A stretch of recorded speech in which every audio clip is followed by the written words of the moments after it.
Ladies and gentlemen, what is going on? We back. Welcome to another episode of the Central Ohio Boys Basketball Weekly Recap, where we talk about the previous week's work within the Central Ohio Boys basketball scene.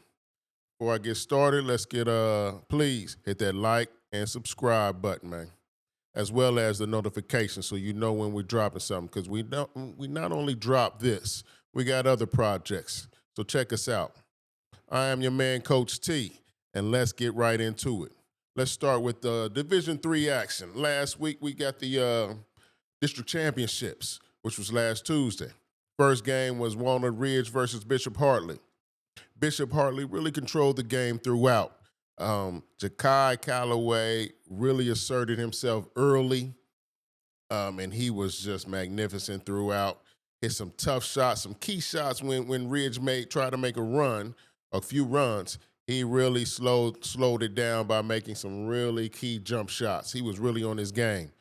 Jaden was in a little bit of foul trouble, but once he got back in, he was really assertive and aggressive and attacking the hoop. Walnut Ridge didn't let him get too far ahead of him because they were led by Marquise Lucas. They call him Deuce. He had a great game. He was inside, outside. It was really hard to stop. Hartley couldn't do too much with him. I think he finished up with a 30 ball, but it was a great team effort from Bishop Hartley and Hemp Hill. Did some nice things, finishing around the rim, being strong, and Bishop Hartley advanced with a 65-53 win over Walnut Ridge. In the second game, we saw Bishop Watterson versus St. Francis de Sales in the tiebreaker. They had each won one game. Watterson won the first matchup, and DeSales won the second one. This time, it was too much PJ Knowles. PJ Knowles is a player, man. He's been leading this team all year, and he leads them into the regional as they defeated Watterson 51-36. Now, within this region, we got St. Francis de Sales. They play tomorrow, which is Tuesday, versus Louisville.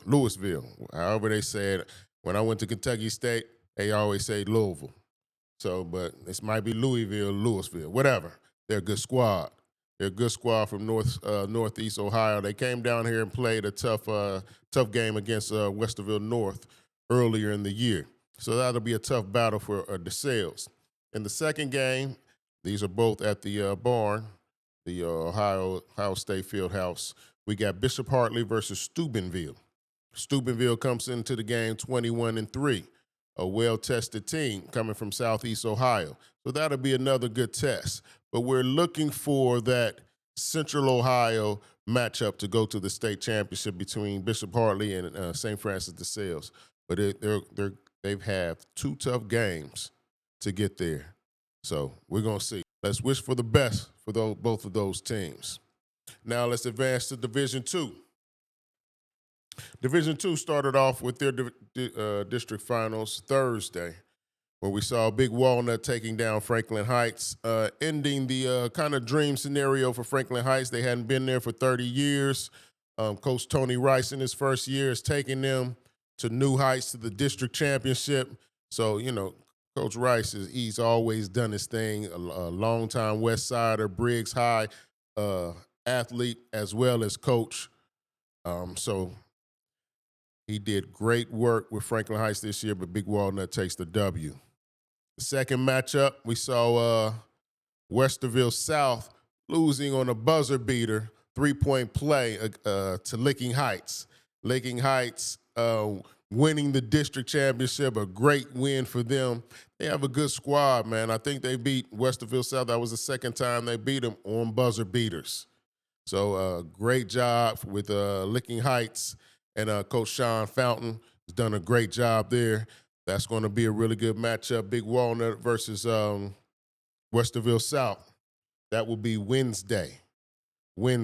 Now, we had a couple more district championships for Division II on Friday. The first one was between Westerville North and St. Charles. Westerville North power drive them. They just plowed through them. 78-35. Westerville North is a team, man. They are on a mission. They have great senior leadership. They have great guard play. They battled on the glass. They're not the biggest team, but they battle. They everybody rebounds. So they are going to be a tough out. And whoever's going to beat them has to play their very best. I don't care how good they are.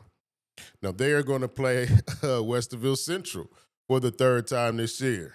Westerville Central outlasted Worthington Kilbourne last Friday, 59-50. So that will be a battle of Westerville there. That's going to be exciting. Westerville North won the first two. Hard to beat a team 3 times in a row.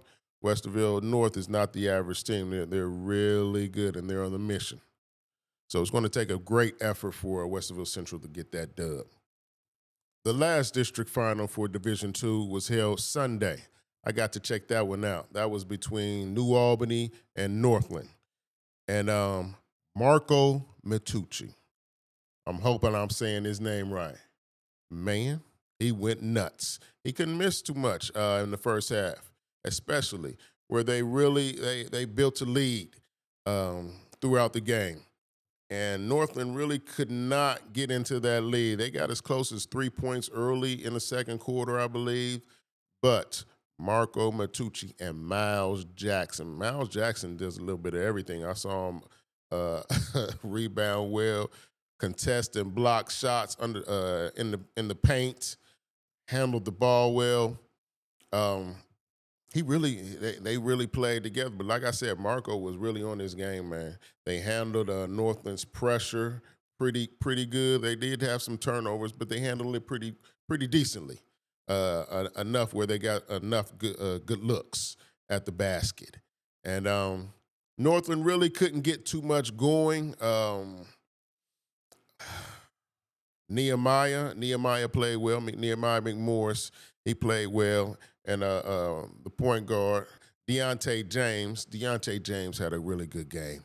But other than that, they struggled to get consistent offense going. Tim Casey, a great coach, he did a great job on the defensive end, taking away some of their looks. And so New Albany will advance. They play Avon. Avon finished 14-10 this year. They were the 11th seed, and they pulled off a couple of upsets to win the district. So that'll be a tough game for New Albany. New Albany plays Wednesday, and they play at the College of Worcester. That'll be good. So we're rooting for all these teams, and come out to the barn again Wednesday, Tuesday, Division III. Wednesday we have Division II. So check it out. Come to the barn. Now, D1, what we talking about? We had a couple of upsets. First of all, Saturday, we had Upper Arlington, who had the bye to the district championship. It's another story. Coming and playing the number 5 seed Newark. And my man T. Drape said that was a game he was looking forward to, and it turned out to be a great game as Upper Arlington upset Newark. So Upper Arlington advances to the regional semifinals.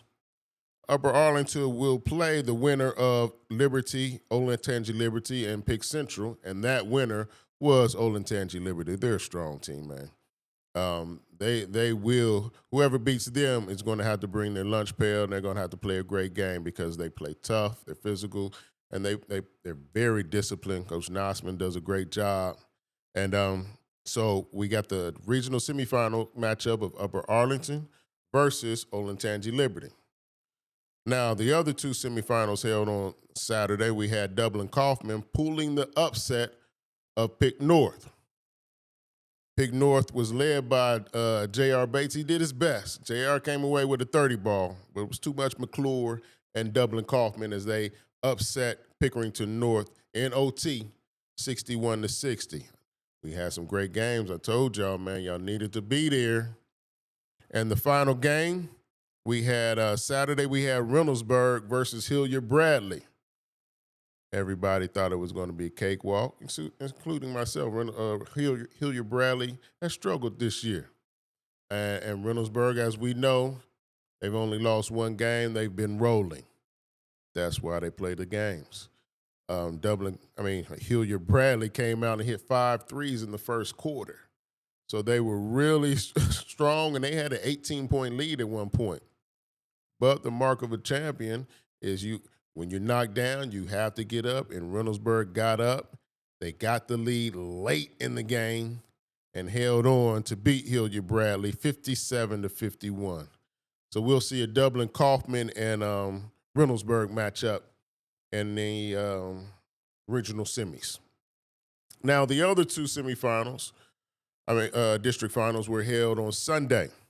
All right, the first game in the Sunday Division I districts finals, we had Delaware Hayes versus Groveport Madison.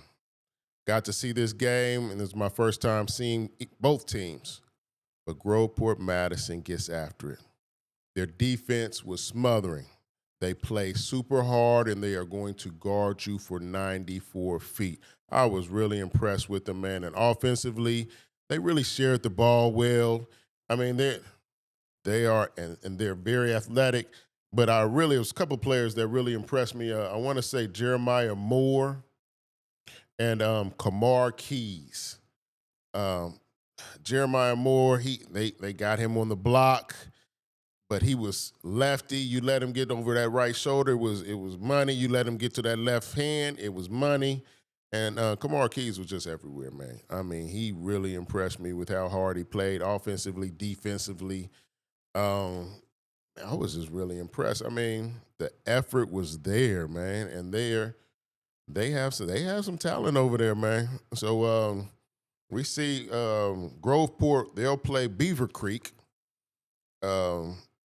which will be Tuesday, tomorrow, 7 o'clock. Beaver Creek was 11-14. They pulled off some upsets on Springboro and Princeton to win the district. So, I mean, they're hitting a hot streak. Should be a good game. That'll be at Wittenberg University in Springfield. And the second game was Sunday, was Olentangy Orange versus Lancaster. Lancaster made the district final by way of a bye. Olentangy Orange won by 55. They are a machine, man. They are a machine. They love playing together. They play hard. They will play Cincinnati Sycamore at Wittenberg. Cincinnati Sycamore was 11-13 on the year, 12th seed, and they upset 4th seeded Cincinnati Moeller and 2nd seeded Huber Heights Wayne. So, I mean, they might, you look at the records and you can't relax, though. It's the tournament. They got there for a reason. They pulled off some major upsets, both Beaver Creek and Cincinnati Sycamore. So Groveport and Olentangy Orange will have their work cut out. But if they do what they're supposed to do, we could see two Central Ohio teams in the state semifinals, with either Groveport or Orange going and from the Springfield region, and we got the Central Ohio region. Central Ohio, Saturday, all day. I think it's 1, 3:30, and 6 maybe are the district finals. You got Division III, Division II, and Division I.